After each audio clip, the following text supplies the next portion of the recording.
Olha se apareceu para vocês. Só um minutinho.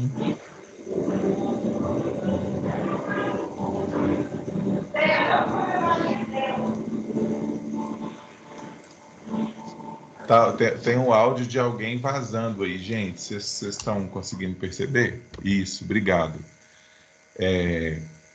Então, gente, boa noite. A gente vai dar início a um seminário sobre infância e cinema, uma iniciativa aqui da Faculdade de Educação da UFMG. Esse seminário é parte de uma disciplina para estudantes da graduação da universidade. A disciplina também se chama Infância e Cinema e a gente está abrindo esses seminários para convidados externos à universidade numa lógica de extensão, de poder ampliar esse debate para outros atores, profissionais, estudantes de outras universidades e de pessoas interessadas no campo do cinema e no campo da infância. Tem sido uma experiência interessante, nova para a gente. Nós começamos também em função desse contexto do isolamento social e esses seminários têm gerado debates muito potentes, tanto do ponto de vista da linguagem do cinema, quanto do ponto de vista das reflexões sobre concepções de infância, educação da infância, as questões, como é que as questões sociais atravessam as experiências sociais das crianças então tem sido uma experiência que a gente tem avaliado muito positivamente. Bem-vindo para quem tá chegando hoje nesse seminário. A gente ainda tem mais 3 seminários, né? Dos filmes Ana dos 6 ao 18, que é o próximo, no dia 13 de outubro, depois um seminário do filme Mutum, no dia 27 de outubro, e o último no dia 3 de novembro do filme Cien Ninhos Esperando o Trem. Então são mais esses 3, e a gente fecha o ciclo de seminários nesse semestre. O filme de hoje é um filme mais recente, é um filme do ano passado, que se chama Cafarnaum. A gente tem 3 estudantes da disciplina que ficaram com a tarefa, com o combinado de apresentarem o filme para a gente hoje. Então eu queria começar passando a palavra para elas. E aí, na sequência, a gente faz como a gente tem feito sempre. Eu comento um pouco, a professora Cristina comenta também, e a gente abre o debate. Tá ok? Então, bem-vindos todas e todos e todes. E eu queria passar a palavra, então, para as meninas que vão fazer a apresentação do filme. Tá bom? Boa noite, gente. Eu, Alice e a Ilana, nós vamos falar um pouco dos aspectos do filme, algumas curiosidades que nos chamaram a atenção. E esse filme Cafarnaum, foi dirigido e roteirizado pela Nadine Labaki, e é do gênero drama. A classificação desse filme é 16 anos e tem duração de 121 minutos, 2 horas. Ele foi produzido recentemente, no ano de 2018. O filme retrata a trajetória de um menino de aproximadamente 12 anos de idade que esfaqueia uma pessoa e é preso. E na prisão ele decide processar os pais por ter nascido, por terem colocado ele no mundo da forma que ele vivia. O filme tem vários desdobramentos que a gente vai comentar ao longo do seminário, mas é a partir de um casamento forçado da irmã do Zen, que é o protagonista, que ele decide fugir de casa e passa a viver com imigrantes refugiados. E aí a história vai se desenvolvendo. E agora eu vou passar para a Alice para ela dar continuidade para a gente.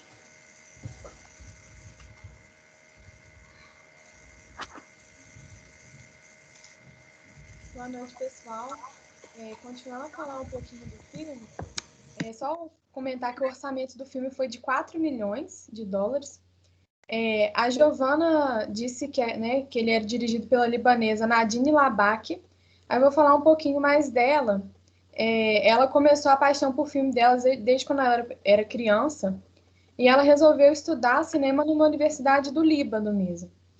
E aí o primeiro longa-metragem que ela fez, ainda estudante, assim, recém-formada, foi um filme que chama Caramelo, e ele foi sucesso de bilheteria lá no país dela, lá no Líbano. E aí ela fez mais 2 longa-metragens, e ela trabalha também, além de diretora, ela é roteirista, e ela também faz o papel de atriz. Inclusive, nesse filme, ela fez o papel da advogada que encontra o Zen. Ela reservou para ela um papel bem pequeno, bem pontual, assim, mas ela estava lá também. E o filme ele se passa no Líbano e, né, porque é o lugar que essa diretora nasceu, onde ela vive. E uma coisa interessante da produção do filme é que para criar esse roteiro, ela andou pelo Líbano durante 3 anos. E ela andou por todos os lugares, conversou com o maior número de pessoas que ela encontrou, ela conversou com ONGs que trabalham com refugiados e tal, porque ela queria responder uma pergunta, que era a pergunta de por que nós falhamos como sociedade com tanta gente. E ela queria descobrir isso, então ela fez essa investigação exaustiva, e aí ela queria que o filme dela fosse real, ela não queria que fosse uma ideia dela, que surgiu na cabeça dela, mas ela queria que se baseasse na realidade.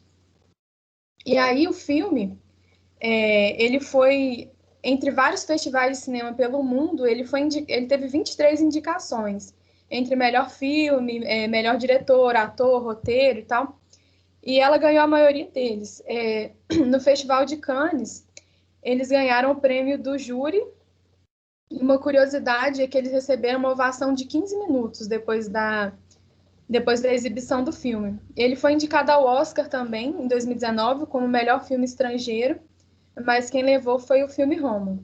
E essa diretora, a Nadine Labaki, ela era a única mulher entre todas essas indicações dos filmes estrangeiros, nas indicações finais. Uma característica interessante do elenco também é que os atores eles eram novatos, ela mesma que escolheu. Ela teve essa opção de ser novatos porque ela queria que desse mais realidade.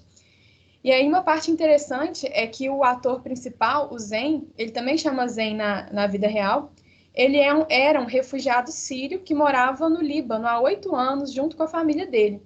Na época que filmou o filme, ele tinha 12 anos, ele não sabia ler, também não sabia escrever, e era o primeiro papel dele, né, atuando. E aí, depois que passou o filme, a Noruega ofereceu asilo para ele e para sua família. Então, ele vive lá hoje, e aprendeu a ler, foi para a escola e tal. E isso é uma das coisas que deixa o filme interessante, mas real também. Essa busca da diretora em retratar a realidade, né? Não ser uma história tão... Tanto no roteiro ela buscou se basear na realidade, tanto nos atores também. E aí a Ilana vai falar um pouquinho mais sobre isso. Obrigado, Alice. Olá a todos e todas, boa noite. Desculpa, teve um problema com o meu microfone, tive que reiniciar o computador, por isso que eu travei um pouco. Mas eu vou começar explicando o título, né? Porque chama Cafarnaum. Cafarnaum, né? Quer dizer caos, ou seja, acúmulo de desordem de objetos. Isso é o caos. E o filme retrata isso, né? O caos que os personagens vivem ou que estão inseridos, o caos das relações humanas, né? Da cidade também. E alguns aspectos técnicos, como a câmera ágil, ajuda a trazer esse caos para a tela, né? Esse filme aborda muitos temas, entre eles a miséria, a fome, o abandono, refugiados, tráfico de pessoas, a pobreza menstrual também. E em torno dessas temáticas, né, adiciona ingredientes dramáticos como crime, violência, injustiça e o relacionamento entre pais e filhos. E também a não inclusão das crianças na escola.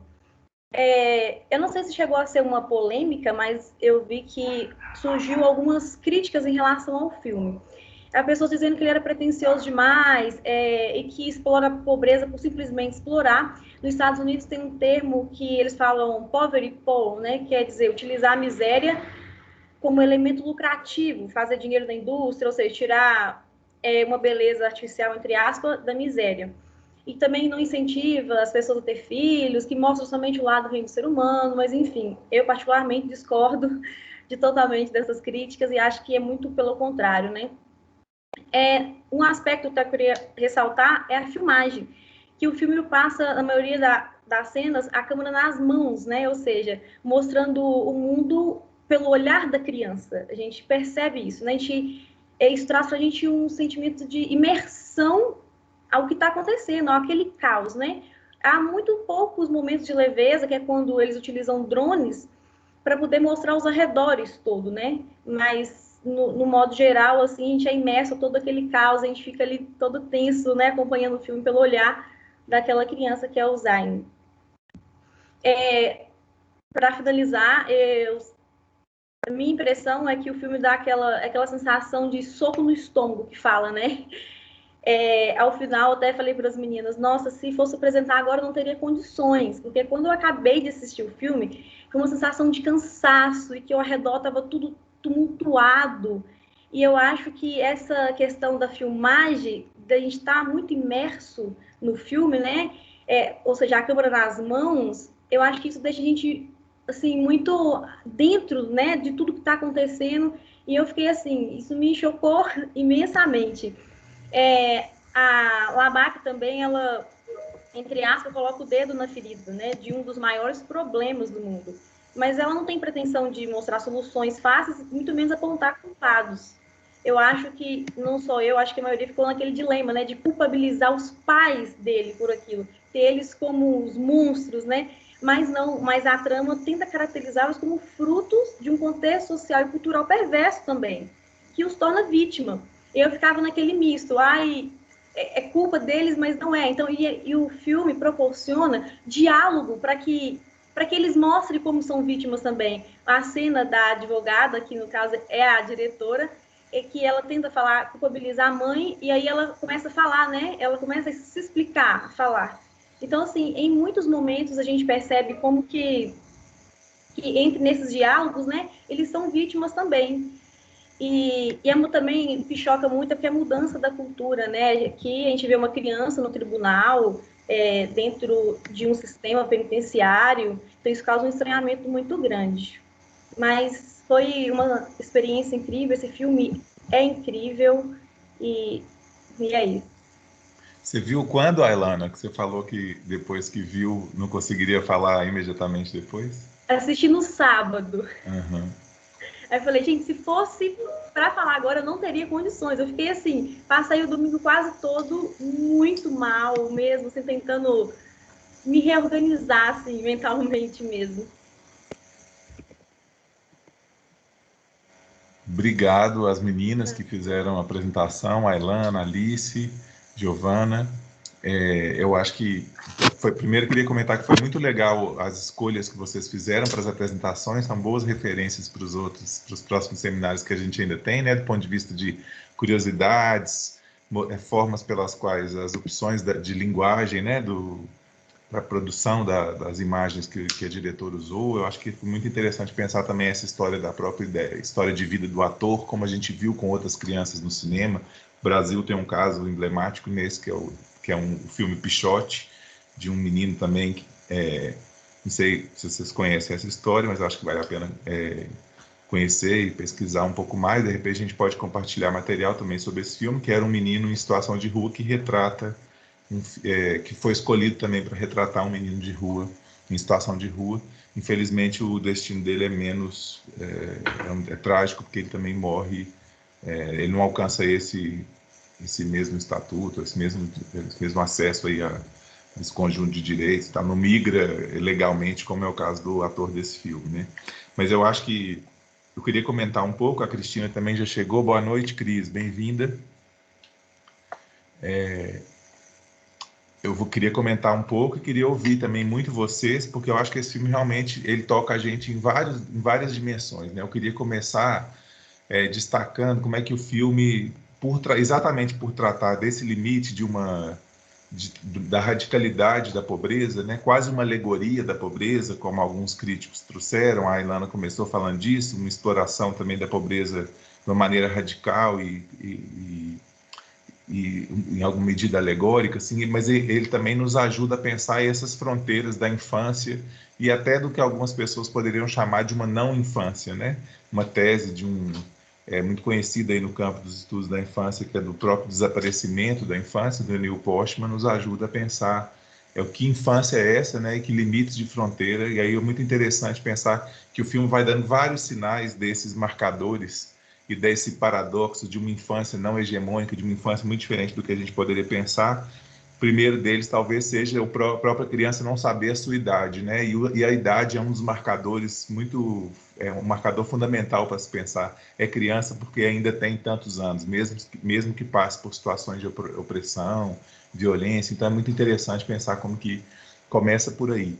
né? Depois, uma coisa que eu acho muito interessante é aquele próprio personagem daquele Homem-Aranha, que é um pouco esdrúxulo, mas ao mesmo tempo está no imaginário da criança, mas ele fuma, e aquele encontro no ônibus que eles têm, uma cena que eu queria tratar aqui, que eu acho muito curiosa, ao mesmo tempo muito instigante, porque mesmo ele, nessas condições todas, e aquele Homem-Aranha absolutamente decadente, ainda fala com ele assim, não, eu não sou o Homem-Aranha, eu sou o primo dele, ainda tenta trazer no diálogo uma espécie de dimensão lúdica, imaginária, ainda operando com uma dimensão da imaginação, né, assim, do faz de conta, ou de um olhar infantil sobre o mundo. Eu acho muito interessante pensar essa ideia de como é que o tempo todo ele, ainda que assuma essa condição tão vulnerável, tão frágil e ao mesmo tempo tão forte, eu acho que isso também tem muita relação com a expressividade do próprio menino que faz, do ator ou da criança que faz esse personagem, porque o rosto, as imagens que eles conseguem, né, o que ele consegue mostrar realmente é muito, com o seu trabalho de ator, é muito forte, é muito tocante, é muito potente, né? Então acho que essa ideia das fronteiras da infância ou da não infância, eu acho interessante pensar, lembrando isso, né, de que são essas diferentes infâncias e a importância da gente compreender as infâncias nos seus contextos, né? Seria uma ingenuidade muito grande a gente falar de uma infância hegemônica, então o filme mostra isso radicalmente. Eu acho muito interessante pensar isso. Um outro ponto que eu acho que é a própria dimensão dos direitos da criança, né? A gente vai lembrar sempre que alguns dos direitos civis, vamos dizer assim, ou dos direitos que são claramente destinados a adultos, né? As crianças estão alijadas dessa possibilidade, né? Por exemplo, o direito ao voto, por exemplo, o direito à participação política, quase sempre, por exemplo, ali o direito de processar os adultos, né? De entrar com um processo judicial. É uma ideia radical do direito da infância, ainda que não seja interessante quando a diretora e os roteiristas do filme, né, criam essa ideia que é da criança exercer o seu direito nessa radicalidade. Provavelmente provavelmente não, a legislação do livro não deve permitir esse tipo de escuta, até porque é muito incipiente o tipo de experiência que escuta e de iniciativas que escutam crianças no campo jurídico, né, o judiciário, mas é muito mais do ponto de vista de acolhimento, de tentar ouvir a perspectiva dela, e não ela nesse protagonismo, né, do processo, que é o caso que ele ocupa. Mas, por outro lado, é muito interessante que ele tem aquele espaço quando outras crianças do filme, por exemplo, a irmã dele, por exemplo, o bebê, né, estão numa situação de precariedade e de risco de violação de direitos muito grande. Então, também o filme opera com esse paradoxo aí do direito, à medida que ele pode ser julgado, pode reivindicar, mas naquele contexto não oferece para ele as condições mínimas. Aí o exemplo do direito à educação que ele tenta reivindicar, tudo isso eu acho que é muito interessante pensar, né? Um outro elemento que eu acho que é bacana trazer para a gente lembrar é que nós não estamos, do ponto de vista de pensar as relações entre a infância e a pobreza no Brasil, nós temos situações e condições de vida de muitas crianças brasileiras muito precárias, condições muito frágeis, né? Uma condição quase de barbárie social. A gente tem no Brasil 24 milhões de crianças, 32 milhões de crianças em situação de pobreza, né? E 24 milhões com uma ou mais criança com um ou mais direitos negados, né? Então, direitos como moradia, água, educação, ou crianças que têm o seu trabalho explorado. E o saneamento básico, acho que é interessante trazer isso num contexto de crise sanitária que a gente está vivendo, é a privação de direitos mais recorrentes na infância, no caso brasileiro. Só para a gente pensar um pouco os paradoxos que a gente vive, talvez a gente enxergue o filme numa realidade tão distante, mas a gente tem que olhar, é legal ver o filme também espelhado, decalcado na nossa experiência aqui, né, na experiência brasileira.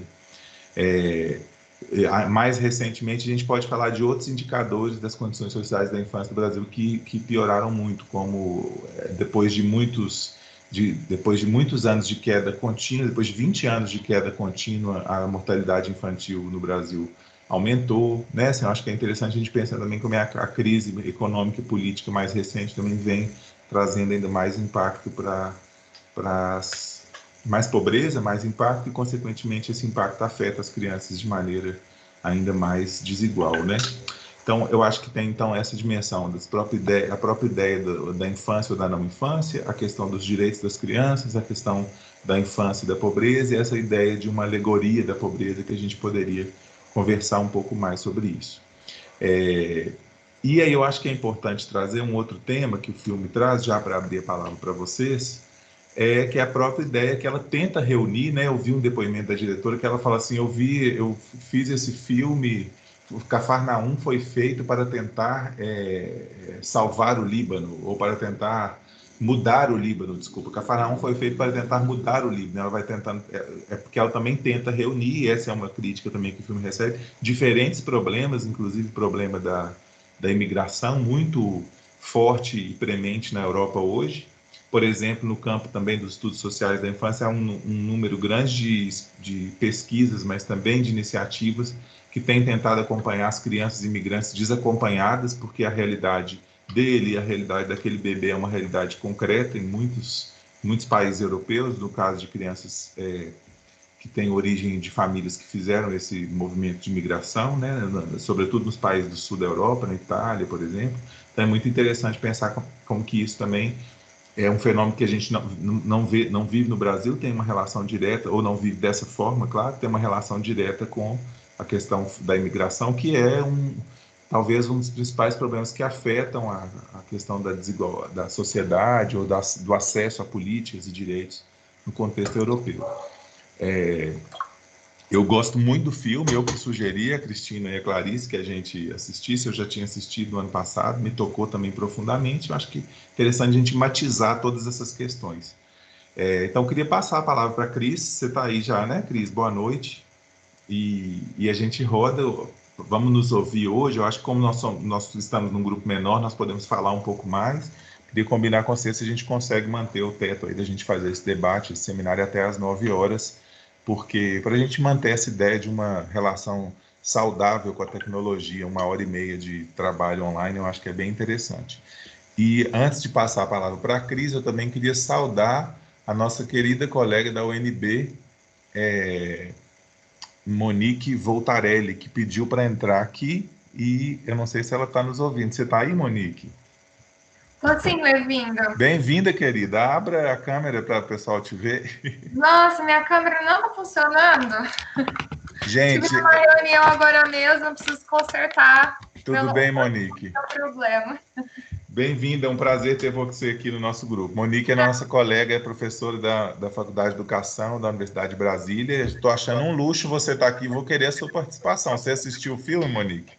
Eu assisti o filme tem um tempinho, mas me chamou muita atenção esse filme. Hoje que eu vi que a discussão era sobre ele, dei um jeitinho de escapar das reuniões e vim para cá. Um prazer enorme te ouvir sempre, Levinda, e estou muito curiosa aí para ouvir as abordagens e a discussão da temática. Obrigado, querida. Eu acho que o filme também instiga isso, e que bom que você veio, e fica à vontade para você falar também, tá bom? Obrigada. A Cristina mandou uma mensagem aqui dizendo que a internet dela caiu e que ela está tentando ver o que faz. Se for o caso, ela vai mandar um comentário por Zap, enfim. Então, hoje a gente está, Monique, no dia que você veio, uma visita tão importante, as minhas duas companheiras desse seminário não estão aqui, a Clarice e a Cristina, mas a gente vai conversar e vai ser bom da mesma forma, tá bom?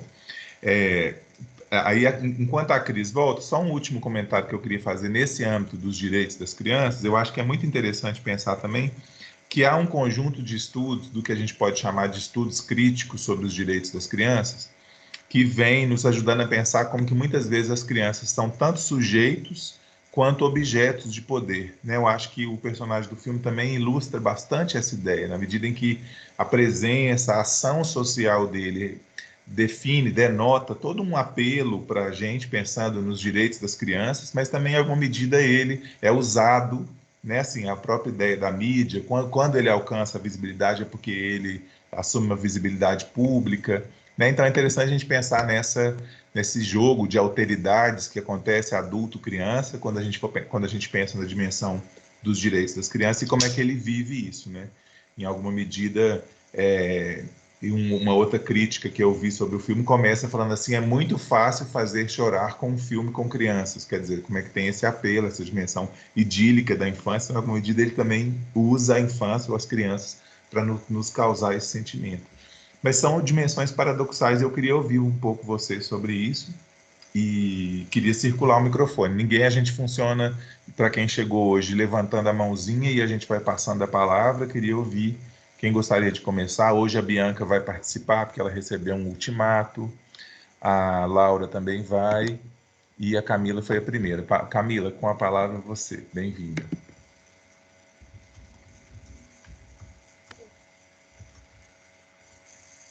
Consegui ligar o microfone. Vocês estão me ouvindo? Sim, estou te ouvindo, querido. Tá, é que apareceu aquele triângulo falando que a internet está ruim, mas eu vou continuar falando, então. O que me chamou a atenção, assim, no filme foi exatamente o momento que você mais comentou, Levindo, o momento que ele processa os pais dele. Porque ele vai naquele programa de TV, ele liga para aquele programa de TV, e a primeira coisa que ele fala é: eu quero que os adultos me escutem. E essa frase me tocou muito, sabe? O quanto que ele, quando criança, ele sabe que ele, quando criança, não tem voz, mas que ele pedia, de alguma forma, talvez ele fosse escutado, né? E ele literalmente fala essa frase, que me chamou muito a atenção. E a outra coisa que me chamou a atenção durante todo o filme foi realmente a relação, muitas vezes eu acho que tem relações de poder que ele mesmo, quando criança, fazia. E ao mesmo tempo ele estava na questão lúdica, né? Eu esqueci o nome daquela menina que ele vai encontrar naquele mercado, naquela feira, e eles fazem várias brincadeiras, né? Eles até apostam quem vai vender as coisas primeiro. Ou seja, ele está lá fazendo, conseguindo o próprio dinheiro dele, né? Na lógica do capital, porque ele precisa comer e precisa dar de comida para aquele bebê. E ele mesmo vai lá na própria lógica que ele está vivendo, ele vira para o menino e fala: eu vou vender as minhas coisas primeiro que as suas. Mesmo as minhas sendo mais velhas, eu vou vender melhor que você. E assim, eu vi a cena, eu falei: meu Deus, quem vendeu primeiro? Porque não tem, né, a continuação assim, da cena de quem vendeu primeiro. E eles apostaram, como eles também apostaram quem ia ter o primeiro dinheiro para poder ir para a Suíça. Ou era a Suécia? Eu acho que era a Suíça. E eles nem sabiam onde era a Suíça, só que eles tinham ouvido que era o melhor local para ir. Então eles iriam para a Suíça. E eu fiquei depois, quando acabou o filme, me questionando muito sobre... E aquela menina, né? Como que ela estava no final daquele filme? O que aconteceu com ela? Porque de todos os personagens, ela foi a única que a gente não tem meio que a notícia do que acontece com ela no filme, né? Então acaba caindo no nosso imaginário, que alguma coisa aconteceu com ela. E a outra coisa que me chama a atenção é o quanto ele aquele... Eu sou horrível com o nome, né? Até na vida real. Mas aquele comerciante que fazia falsificação de documento e tudo mais, ele faz também, né, uma relação de poder muito com o Zen. E ele vira e fala: eu não vou vender o bebê. E no final ele vende, por uma questão de sobrevivência. Mas ele não queria vender, ele relutou muito em relação a isso. E isso foram coisas que foram me chamando a atenção, porque a gente tem essa questão de que esses tipos de relação são relações de adulto. E esse filme, acho que ele tem essa questão também do soco no estômago, que é essa questão, né? A criança também sabe, a criança também entende o que está acontecendo, porque ela também está na mesma cultura que a gente, ela está entendendo as relações culturais. E é isso, assim, eu acho que foram as coisas que me chamaram a atenção. Mas o filme, o tempo todo, depois que eu vi, a frase que ficou na minha cabeça foi eu quero que os adultos me escutem. Foi, assim, a frase que mais ficou na minha cabeça. E no início do filme, eu amo Jorge Amado. O início do filme, os primeiros quadros do filme, me lembrou muito Capitães de Areia, o primeiro capítulo. Não sei porquê, mas quando eu comecei a ver o filme, eu falei: nossa, isso parece tanto Capitães de Areia, porque eles estão numa guerra, né? São vários meninos que estão brincando com espadinhas, e me lembrou muito Capitães de Areia. Tanto que eu vi com a minha mãe e falei: nossa, é igualzinho Capitães de Areia. E ela mesma falou: igualzinho Capitães de Areia. E é isso. Então, deixei também a sugestão de ler Capitães de Areia, de Jorge Amado, que é lindo. Obrigado, Camila. Acho que a Cristina conseguiu entrar outra vez. Cris, você está nos ouvindo? Tô. Bem-vinda. Gente, mil desculpas.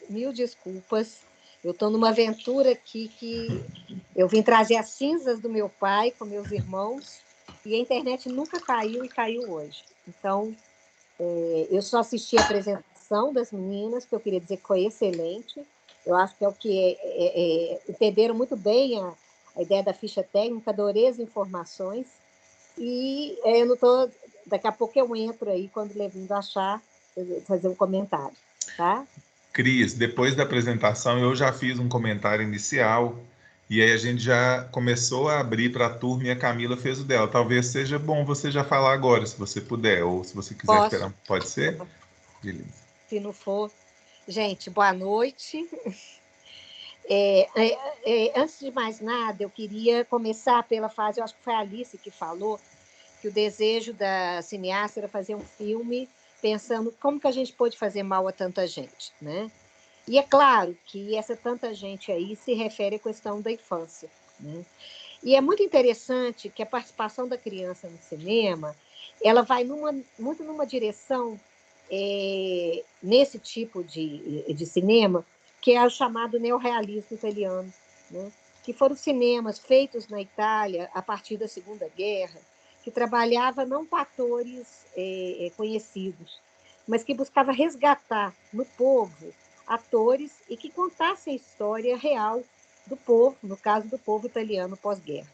Então, uma marca, depois vocês olham na internet, é um filme terrível, assim, mas é um filme do Visconti, que é um dos maiores cineastas italianos do realismo, que chama Alemanha Ano Zero, e que é um menino vagando por Berlim, completamente destruída, né?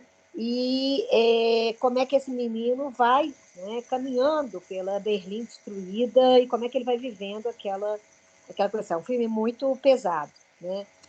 Na direção do Cafarnaum. Assim, gente, como diz, acaba o filme, dá até um certo alívio, né? Mas, então, eles veem, é muito utilizado no cinema, quando vai falar da infância, essa tradição do realismo. Né? Como o Levindo falou, Quixote também é dessa tradição.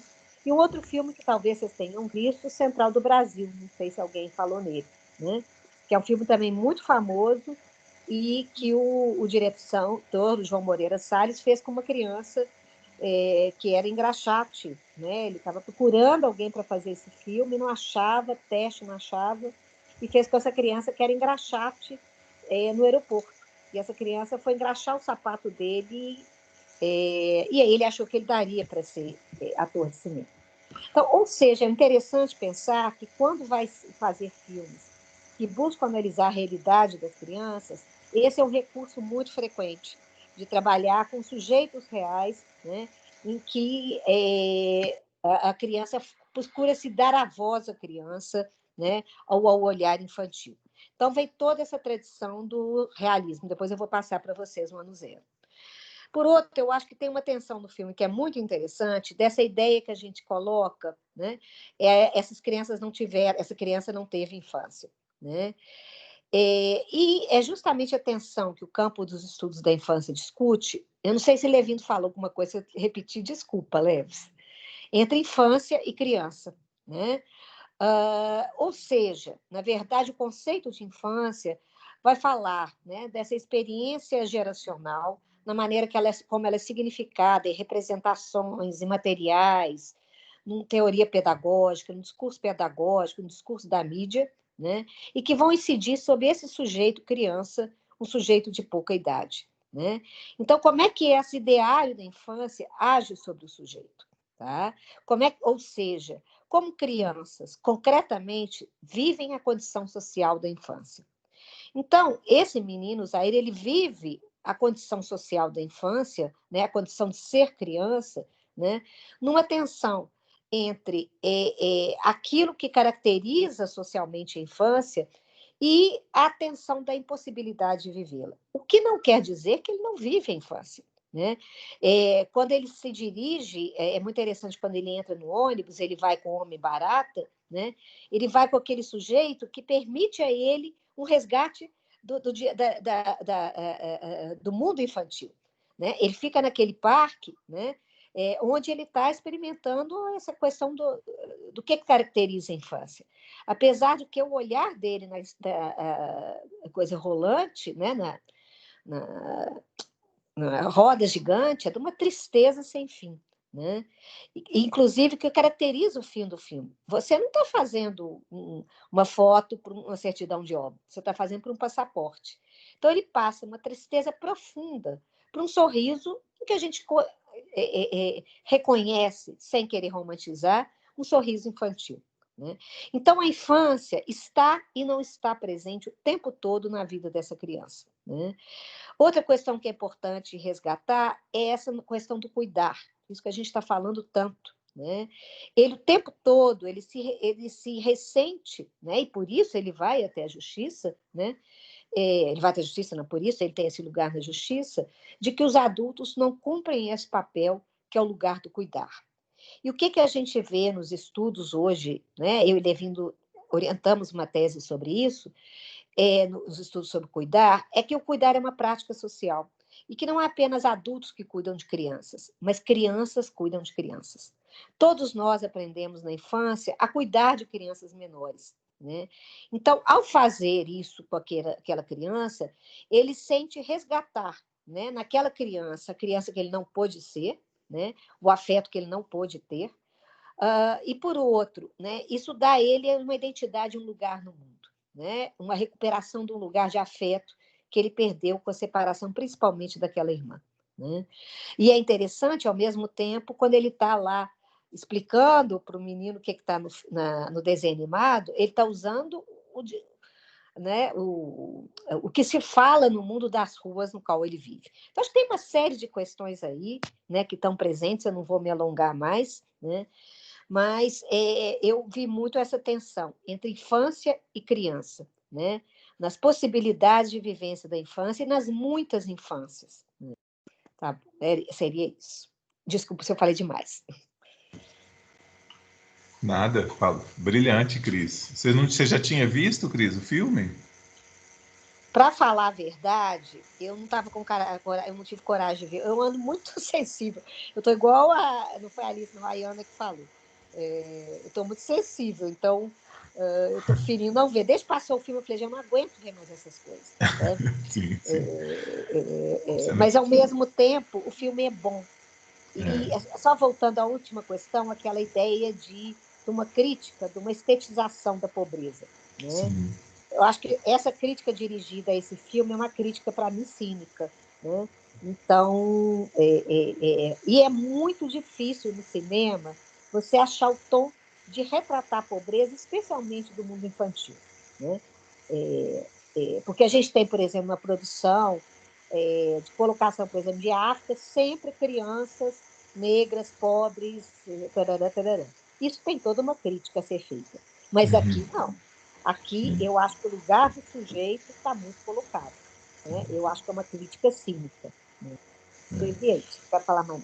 Não, a gente falou dessas duas coisas que você trouxe, tanto desse paradoxo da infância, dessas diferentes infâncias, quanto dessa alegoria da pobreza que alguns críticos fizeram. Mas que bom que você acha ela cínica, porque realmente o filme tem uma dimensão que é de denúncia também, que eu acho interessantíssimo, e a diretora afirma isso, né? Eu acho muito bacana.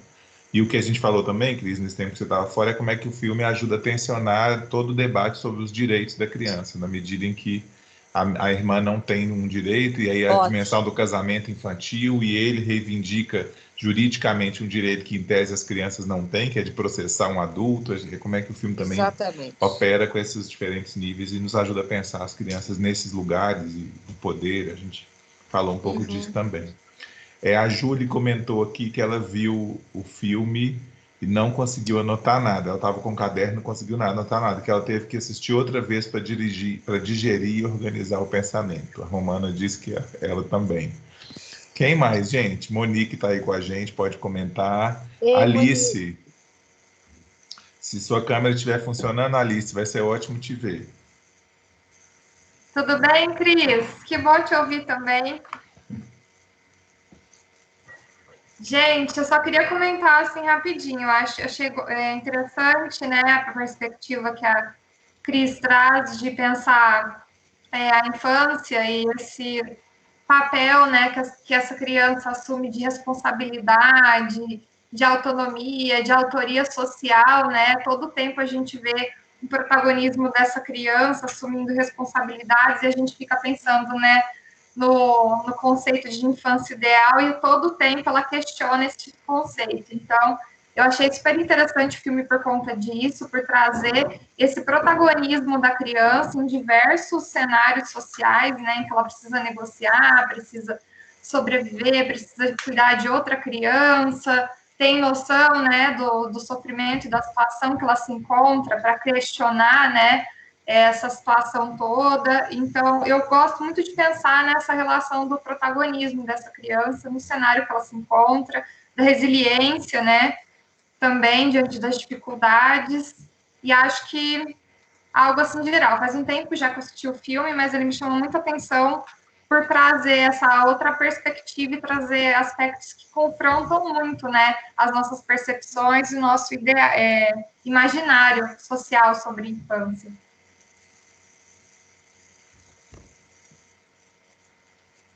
Acho que é isso. Obrigado, Monique. Alice.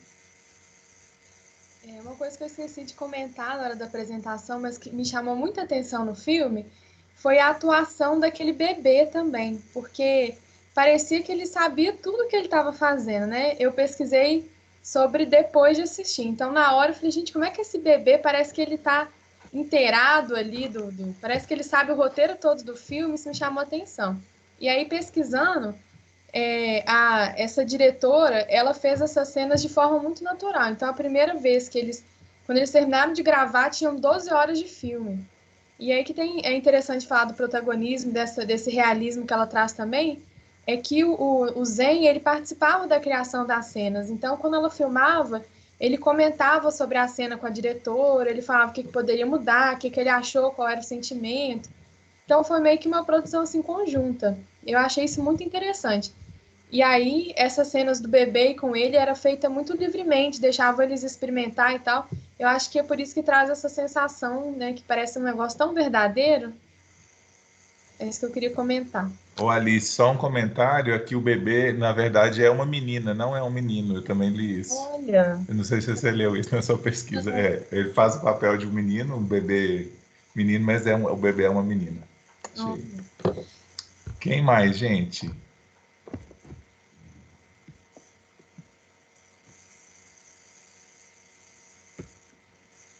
Val, acho que todo mundo quer te ouvir, porque o olhar nordestino é muito importante no mundo. Então, eu fiquei tão impactada com esse filme, porque esse filme, ele... Seu microfone está desligado, Cris. Ô, Val, depois que eu li o coisa, a gente não pode falar o olhar nordestino, é o olhar paraibano, tá? O olhar paraibano, desculpa, Val. O olhar... É Campina Grande? João Pessoa. É o olhar de João Pessoa. João Pessoa, para ser mais específico ainda. Ai, que bom. Então, gente, eu fui tão... Quando terminou, eu terminei de assistir ao filme, eu fiquei, assim, tão impactada com tanta coisa. E assim, eu lembrei muito do meu pai, né? Porque o meu pai saiu de casa aos 9 anos, porque sofria agressões físicas, né? E a última surra que ele levou do pai, ele decidiu que sairia de casa e que não voltaria mais. Então, ele sai como criança, ele hoje está com 90 anos, você imagina o contexto em que ele vivia, né? E aí ele sai de casa e vai para enfrentamento da rua, de morar debaixo de uma ponte, e de tentar a sobrevivência. E ele traz essa narrativa sempre para a gente, né, com muito assim, ele tenta trazer um colorido, mas a gente sabe que foi uma realidade muito dura para ele, né? E ele é uma pessoa muito bem-humorada, mas ao assistir esse filme, eu fiquei imaginando as cenas, né, o quanto foi duro para ele viver nessa solidão, nesse enfrentamento da sobrevivência também, né? Que é uma realidade que o filme traz num outro contexto, mas que está presente também, está presente na minha história de vida, né? Está presente na história do meu pai. E, assim, isso foi para mim, nossa, eu passei um tempo, assim, grande, né? Com esse movimento interno de ver meu pai, de olhar para essas cenas.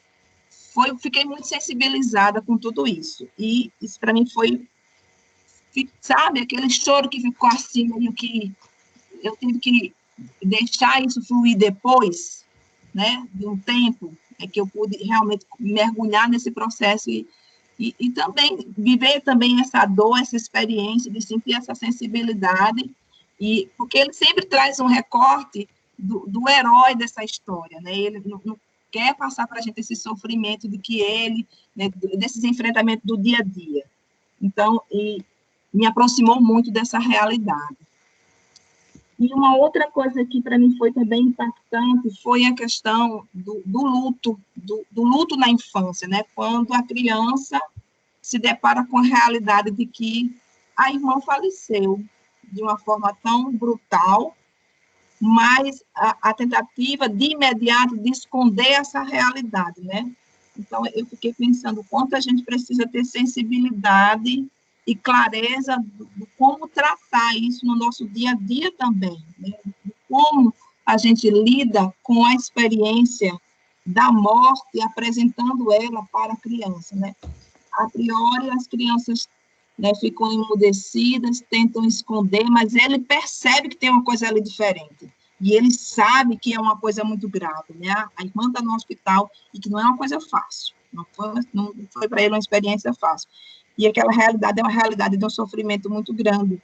E isso me reportou também, eu não quero me alongar muito, mas também, Cris, há uma experiência que eu vivi com os meus afilhados, em que eu tive que anunciar para ele a morte de um dos irmãos que foi assassinado por conta do tráfico. E eu fui ter que dar essa notícia para uma criança de 8 anos e uma criança de 10 anos, porque a instituição não sabia como lidar com isso. E aí eu me aproximei e falei, não tem muito que ter muitos rodeios, né? A gente precisa ter clareza e objetividade, e a criança vai lidando com isso. E foi interessante que ele foi buscando informações, chorou um pouco, eu acolhi, né? Eu estou aqui para acolher sua dor, sua angústia, você tem o direito de chorar, e trouxe esse momento para ele, e em momentos depois ele retomou essa experiência e trouxe outros detalhes da relação dele com o próprio irmão, mas o quanto a gente precisa compreender que ele é capaz de compreender, e não precisa esconder nada, a gente não precisa esconder isso da criança, e a gente precisa dizer com muita clareza, o seu irmão morreu, isso é fato. E o que a gente pode oferecer nesse momento é o colo, é o abraço, é o estar presente, porque o luto, ele é uma experiência muito individual, é muito particularizada. Então, esse filme também me reportou essa experiência, tanto que, nossa, eu saí, depois de assistir a esse filme, eu saí tão mexida internamente, mas tão impactada, que eu falei, não quero pensar em mais nada, porque só esses 12 recortes, para mim, já foram suficientes. Eu não quero me alongar muito não, gente, mas quero deixar aqui a minha gratidão por tantas experiências lindas que eu tenho vivido aqui com vocês. São perguntas, e muitas perguntas que eu nunca fiz, mas que fui provocada nesses momentos, e o encontro com essas cenas também tem sido muito importante para mim. Então, eu agradeço de coração a Cristina, a Levinha, a todos vocês que me dão prazer de estar aqui essa noite com vocês. É isso, gente. A gente que agradece, Val, sua sensibilidade, sua abertura também, né, para dividir sua experiência com esse grupo. Uma alegria você estar aqui com a gente e compartilhar também um pouco da sua experiência, do seu trabalho. A Val, para quem não estava o dia que ela se apresentou, já trabalha, né, Val, pesquisa esse campo da infância e do cinema também, é orientada da professora Inês Teixeira, que é uma professora aposentada da Faculdade de Educação, que colabora no programa lá da Universidade da Paraíba, e a Inês que fez essa ponte e trouxe a Val de presente aqui para a gente nesse seminário. Está aqui no chat, eu vou ler, Ana Carolina, porque tem gente que não tem acesso ao chat para poder compartilhar seu depoimento, tá? A Ana Carolina colocou assim. Já posso falar, Levi. Adoraria que você falasse. Cadê sua câmera? Você está sem câmera? Ou você prefere não abrir? Ligada, não? Eu não estou te vendo, não. Vocês estão vendo, gente? Deixa eu te ligar e ligar de novo.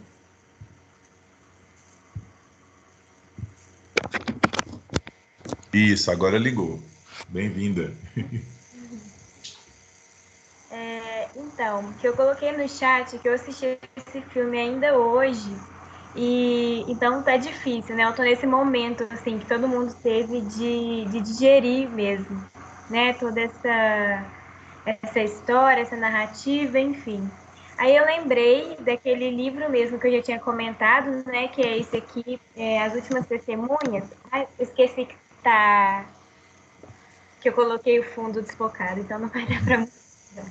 Mas eu queria ler o prefácio dele, porque eu acho que diz muito disso que a gente viu no filme.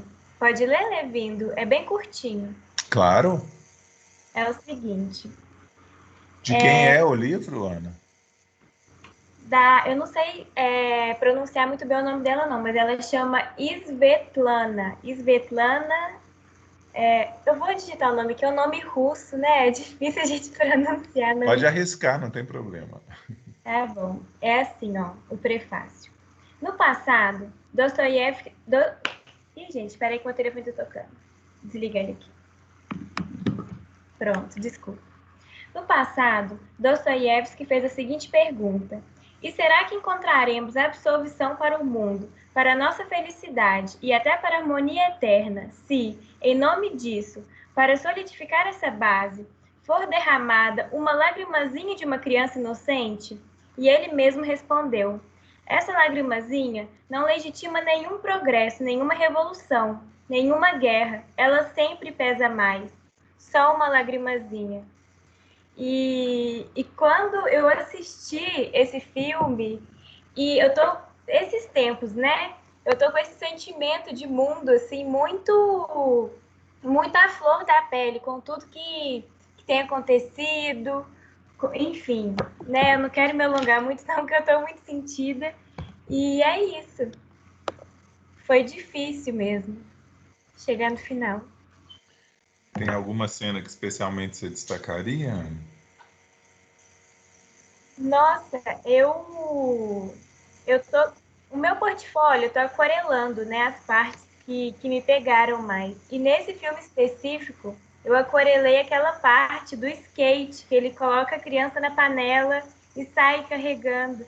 Gente, é muito, sabe? Não tem nenhuma palavra para descrever.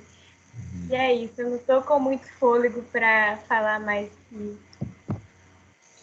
Claro, acho que muitos de nós fomos trazendo essas fronteiras, essas tensões aí da infância e da criança que a Cris colocou, né? Eu acho que o tempo todo o filme opera nesse binômio, vamos dizer assim, né? Eu lembrei de uma outra cena que é quando ele vai ver a irmã maquiada e fala com ela: vai tirar essa maquiagem, você está igual uma bruxa, né? Quer dizer, ao mesmo tempo que apresenta uma consciência muito clara de qual que é o que está colocado para o horizonte da irmã, ele usa para exemplificar isso uma bruxa, que é uma personagem do universo infantil, vamos dizer assim, né? E a mesma coisa acontece com o Homem-Barato, o Homem-Aranha dentro do carro, né? Dentro do ônibus. É muito interessante pensar como é que a diretora acerta ao trabalhar com esses dois planos todo o tempo, né? Assim, de como é que de uma interrogação sobre o que é ser criança e as condições sociais de se viver a infância e essa pluralidade de infância. Então, o texto que a Ana leu traz essa dimensão talvez mais idílica, poética, um pouco romantizada da lagrimazinha, a infância no diminutivo, né?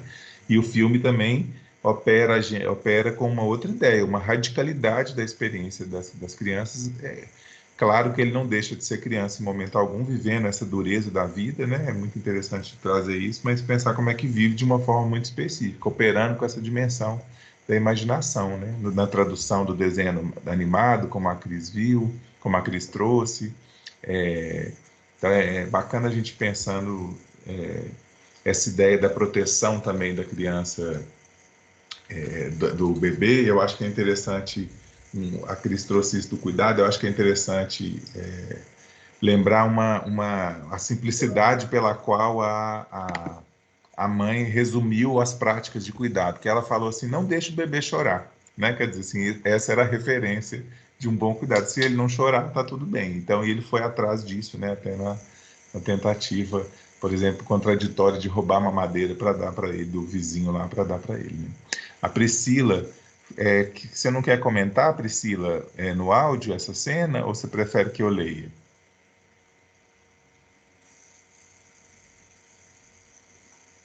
Priscila? Pode ler. Ela está destacando essa cena, quando ele amarrou o pé do bebê e depois ficou olhando e lembrando do que a mãe fazia com o irmão mais novo. E ele chegava em casa e soltava, exatamente. Quer dizer, ele lançou a mão da mesma estratégia, né? Mas lembrou que isso era o que estava presente ali no universo familiar dele. Eu acho muito interessante quando a gente pensa também nessas diferentes dimensões, ideias, ideais, ou que a gente pode denominar esse tempo da vida que é a infância, né?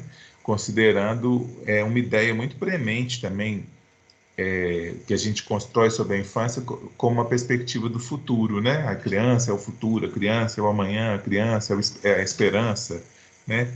Em alguma medida é uma ideia que a gente precisa tensionar, né? Porque as crianças são sujeitos hoje, elas têm o que dizer de maneira singular, relevante, elas operam na realidade social como atores, precisam ser ouvidas e transformam essa realidade, sempre no diálogo com o mundo adulto, é isso que a gente tem debatido já, né?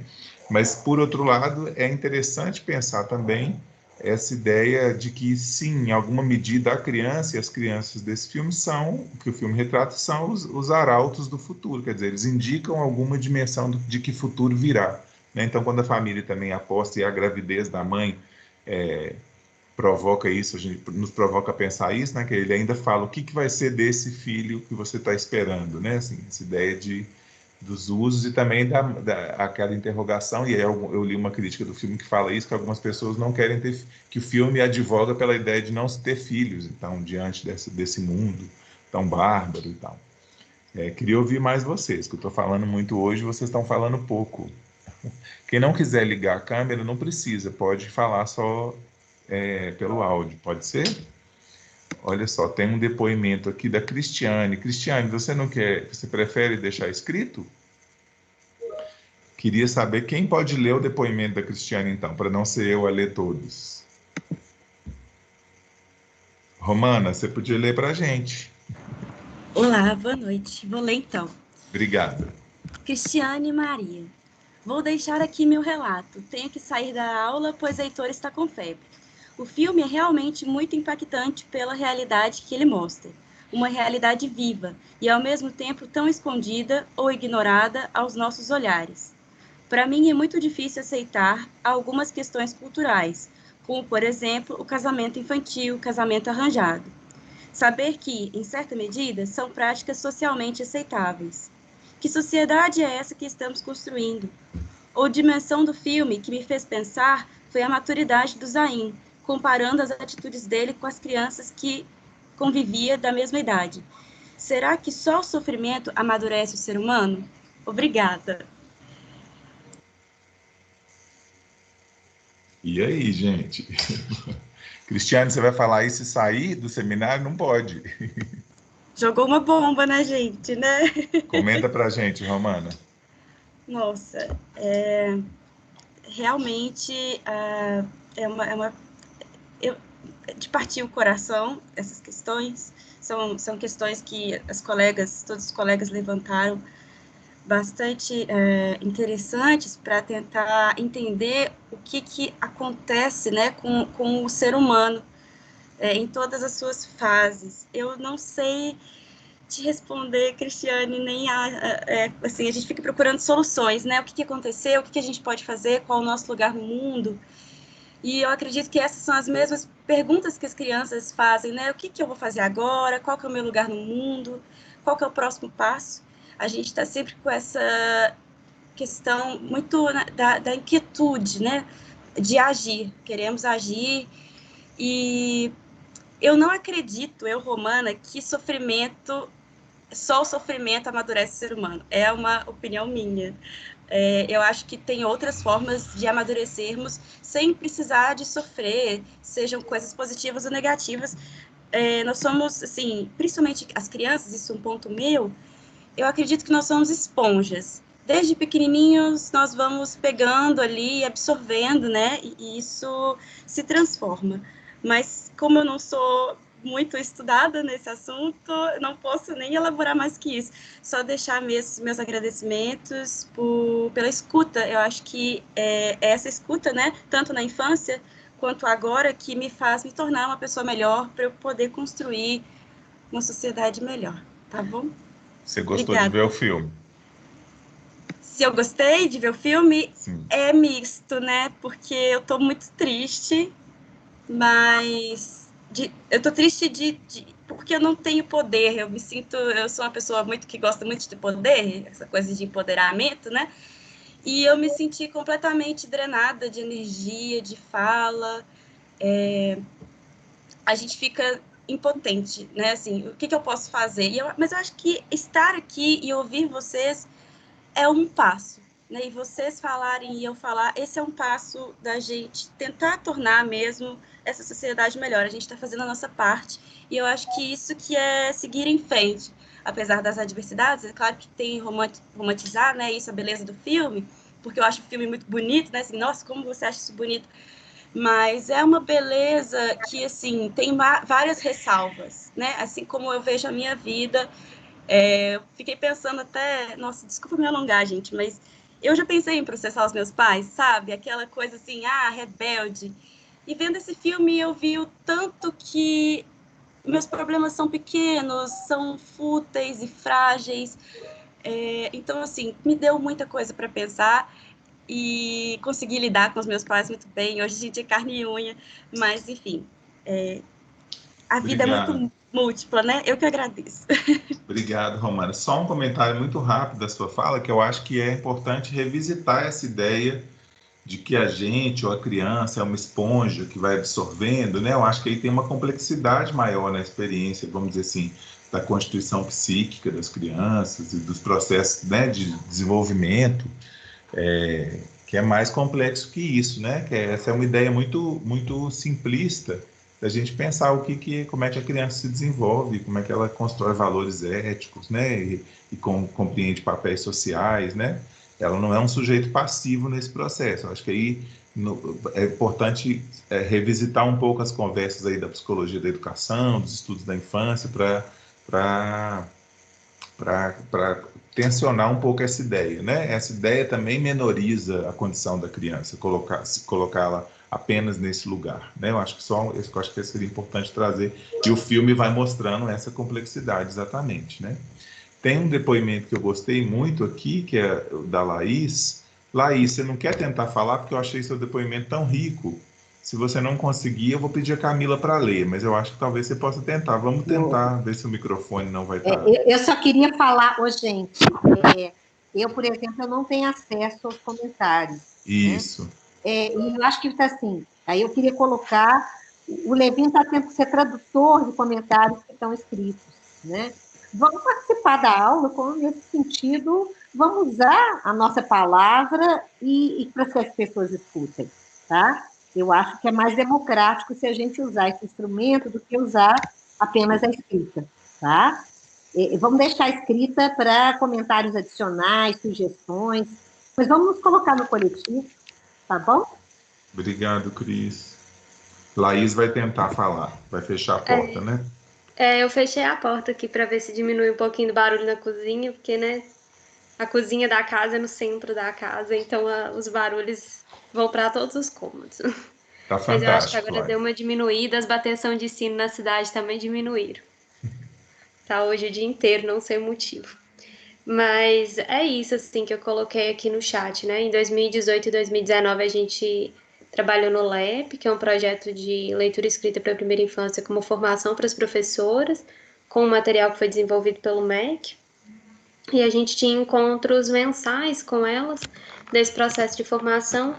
E a gente também propôs, em alguns momentos, encontros que fossem para além só da relação do estudo ali do material do LEP, mas também de formação delas enquanto sujeitos e etc. Então a gente foi com elas para a exposição do Basquiat, por exemplo, quando estava no CCBB, né, e tentando fazer isso com processos de mediação. E uma dessas ações que a gente fez foi com o filme Cafarnaum, quando ele estava em cartaz. A gente fechou uma sessão exclusiva no Belas como a ação de formação delas. E aí, assim, já teve um processo que foi muito gostoso de assistir aquele filme num espaço voltado para isso, né, que é o cinema, num lugar específico para essa relação com a obra audiovisual, num espaço que elas se sentiram pertencentes também, né, porque a gente fechou uma sala de cinema só para elas, para que a gente pudesse também criar uma relação de coletividade nesse momento do filme e desse processo de formação. E aí depois, assim, a gente foi até... E foi engraçado que a gente foi numa sessão, acho que no fim da manhã, tipo 11 horas da manhã, uma coisa assim. E aí a gente, né, tinha umas conversas de tipo, a gente sai e vai beber uma cerveja depois. E coisas assim, sabe? E aí saiu do filme todo mundo impactado, assim, tipo, não, eu preciso ir pra minha casa, eu preciso refletir sobre isso. E foi, tipo, cada um pro seu canto. Eu lembro muito dos comentários depois do filme, assim, né, que esse momento de impacto, como que a gente chegou no cinema, tipo, muito entusiasmado, tipo, vamos ao cinema em grupo, né, esse momento dessa relação também do cinema de um processo coletivo, e como que isso se transformou pela própria narrativa do filme, né, do processo de reflexão que o filme traz, e como que isso impacta, né? Porque é uma obra artística que, como toda obra artística, ela também tem um processo de submissão do próprio sujeito que se relaciona com a obra e tem que refletir sobre esse processo, que não é nem só uma reflexão racional, mas também emocional.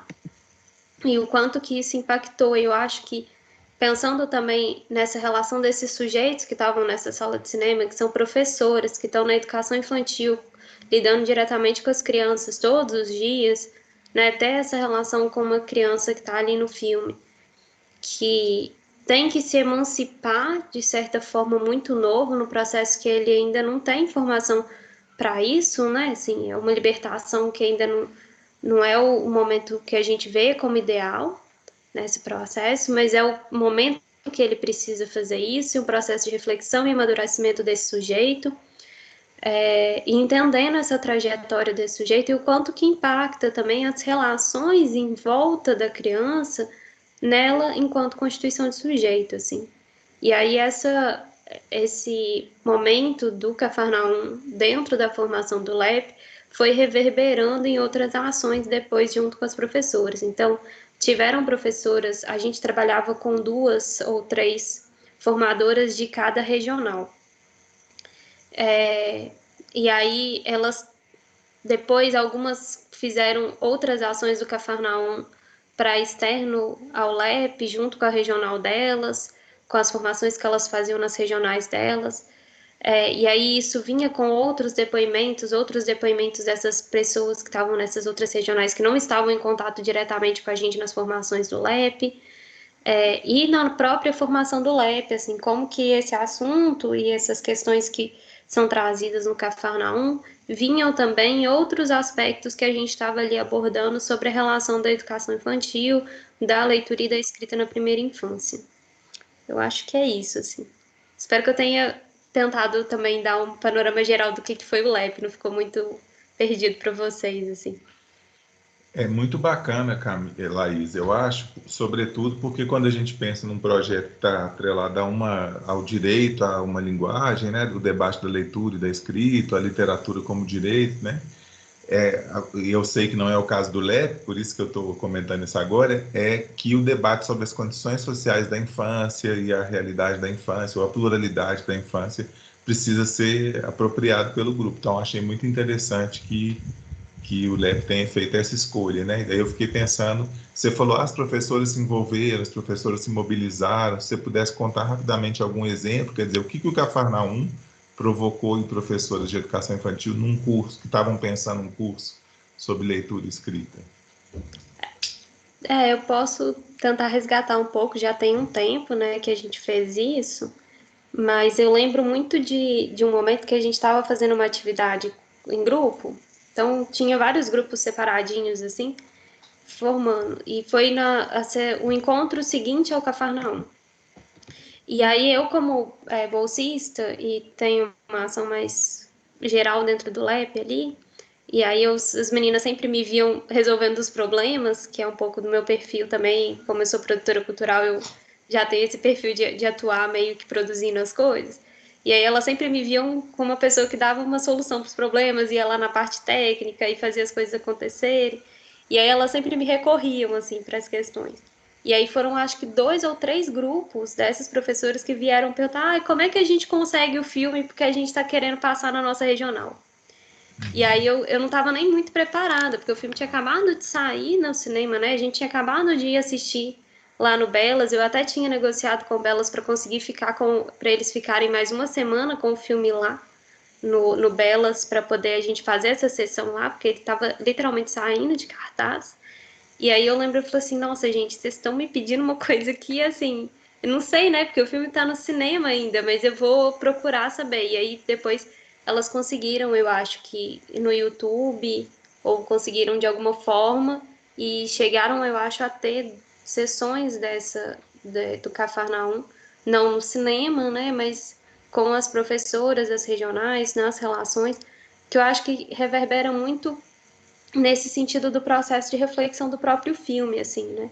Que eu acho que impacta nessa relação das professoras com o meio em que elas estão.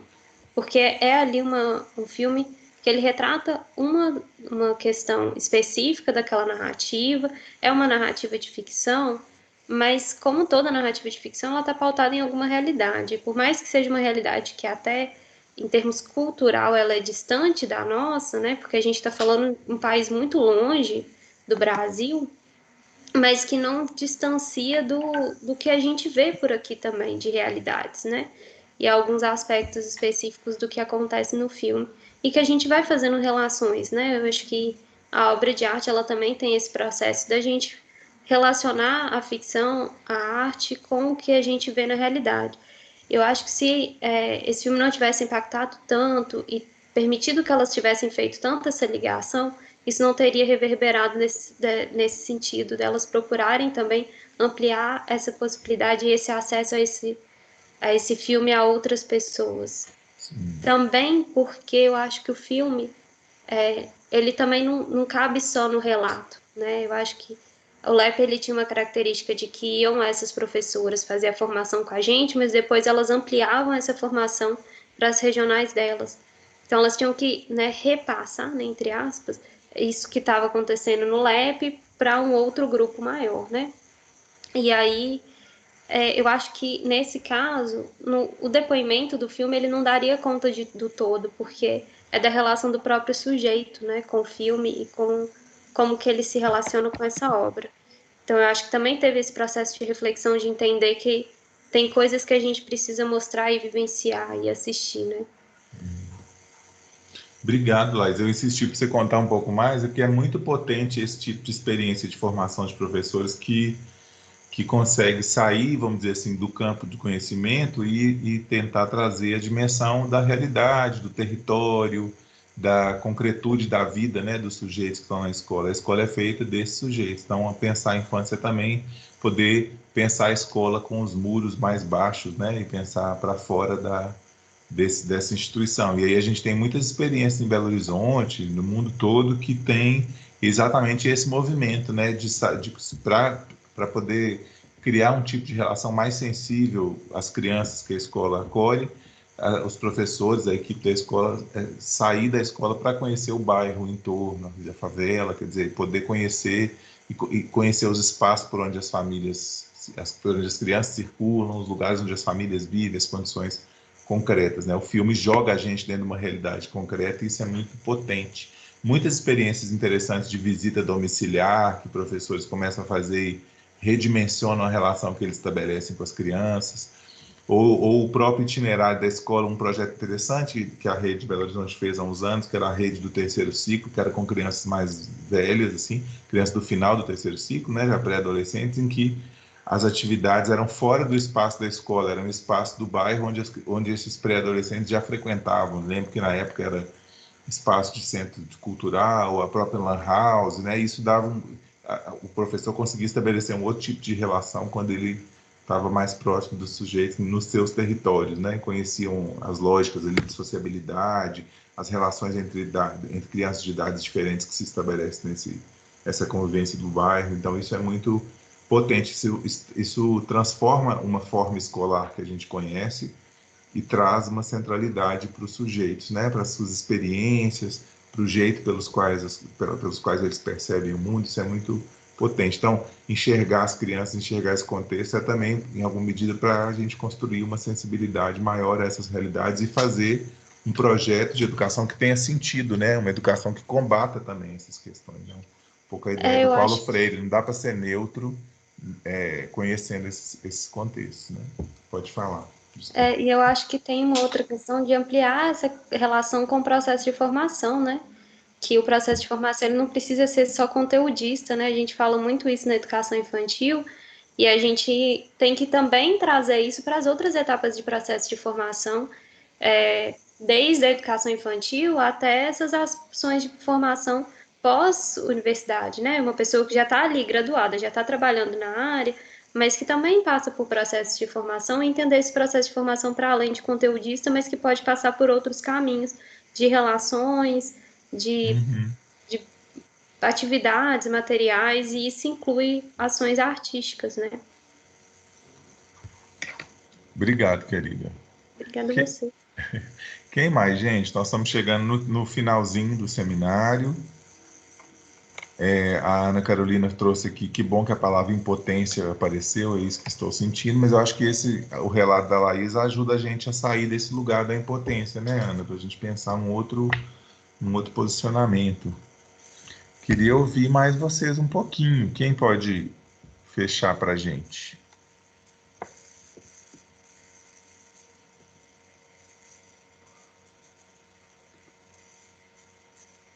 Eu queria só comentar que eu achei muito interessante esse depoimento da potência do filme como formação pedagógica, né? Eu fiquei muito tocada com esse depoimento, né? Porque tantas vezes a gente fala o quanto isso nos incomodou, mas como esse incômodo ele pode ser mobilizador. Né? Eu acho que é um desafio que a gente está vivendo no presente. Né? O mundo está muito incômodo, né? A realidade está muito incômoda. E especialmente no contexto de pandemia, nossa vontade é fechar as portas para o mundo, várias vezes. Né? Então, é interessante pensar que, primeiro, esse fechar a porta não existe, né? As coisas nos tocam, né?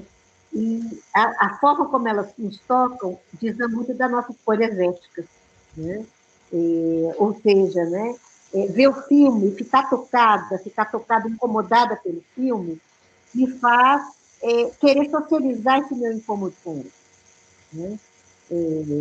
Isso não é uma atitude masoquista, papapá, nada disso, baixa astral, não é isso. É uma escolha ética. Né?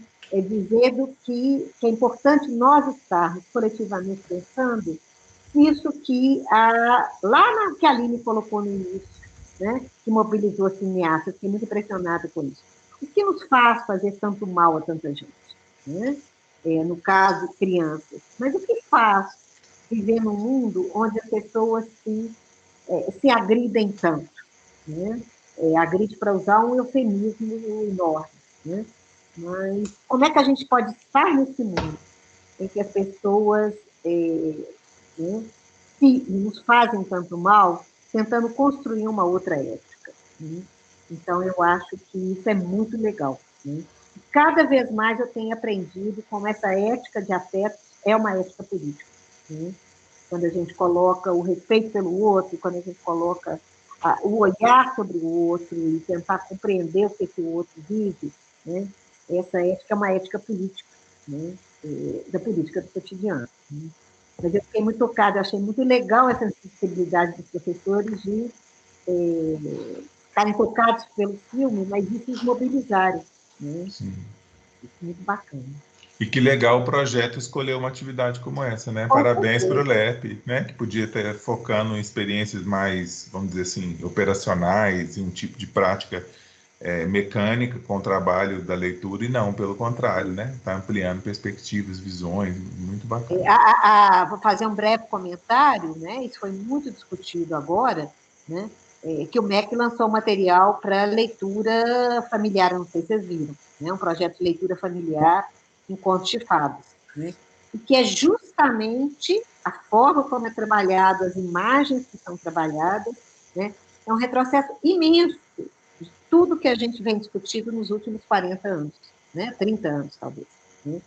Mas que é justamente uma construção, não vejo problema nenhum trabalhar com os quadros, mas não da forma como está colocado, né?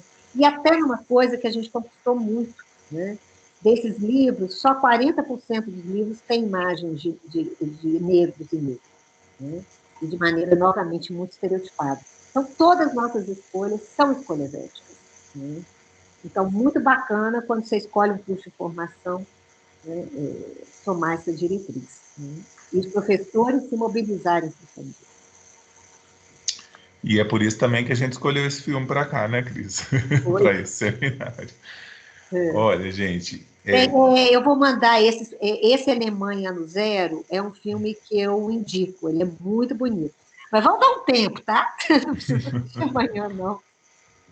Claro. Olha, gente, a gente está chegando no limite que a gente tinha combinado, de 9, terminar o seminário. Eu queria agradecer o grupo que fez a apresentação. Não sei se mais alguém quer fazer um comentário de fechamento, fazer um pouco essa... eu acho que tem a ver também, nós a dinâmica do seminário já tem fluído. Nos 2 últimos a gente teve uma participação menor de vocês pelo vídeo. Queria convidá-los, incitá-los, provocá-los na próxima, daqui a 15 dias, quando a gente encontrar, talvez a gente tenha uma participação maior de mais pessoas. Eu acho isso potente aqui para fazer sentido que esse coletivo se encontre, né? Ou seja, mais participantes, mais participação e menos ouvintes. Eu acho isso muito bom. E queria agradecer muito a Cristina, os comentários, a presença luxuosa da Monique, da UNB aqui com a gente, da Val, de João Pessoa e da turma toda. Da Mercedes. A Mercedes não está hoje, tá? Ah, tá. É porque eu vi uma mensagem dela. Ela mandou uma mensagem justificando que não pôde estar hoje. Eu até pedi para... Tem mais alguém que não é da turma aqui? No começo eu sugeri que fizesse a apresentação e ninguém falou nada, eu imaginei que não tinha mais. Laís levantou a mão e Romana também. Não, só Romana. Por favor, querida. Na verdade, foi eu clicando aqui para olhar os participantes. Eu estou sentindo falta da Bruna, não sei o que aconteceu com ela, que os comentários dela são excelentes. Vamos perguntá-la depois. Manda uma mensagem para ela no Teams, Romana, para a gente saber o que aconteceu, tá bom? Cadê ela? De toda forma, a aula de hoje vai ficar gravada também, né? E acho que tem a ver também com um acúmulo aí do semestre, né? De muitas atividades, e a gente vai tentando mensurar isso para que esse encontro seja proveitoso para todo mundo. Se vocês acharem interessante, eu estou vendo aqui, olha, a gente tem ainda, né? A gente tem o filme Ana dos 6 aos 18, daqui a 15 dias. Depois tem o filme Mutum. O dia 3 de novembro, que é o nosso último seminário, a gente vai contar com a professora Inês Teixeira e mais uma convidada que é orientando dela, que trabalha sobre esse filme. Então, a gente já vai ter 2 convidadas, eu até imagino que a gente... E é o nosso último encontro e tal. Mas nos próximos 2, Ana dos 6 aos 18, ou no Mutum, queria pedir que vocês pensassem em colaborar falando no seminário, pelo menos em um dos 2. Se a gente puder fazer esse pacto, já tem mais gente participando. Tá bom? Beleza, gente? Queria agradecer a todo mundo, desejar uma boa noite a todos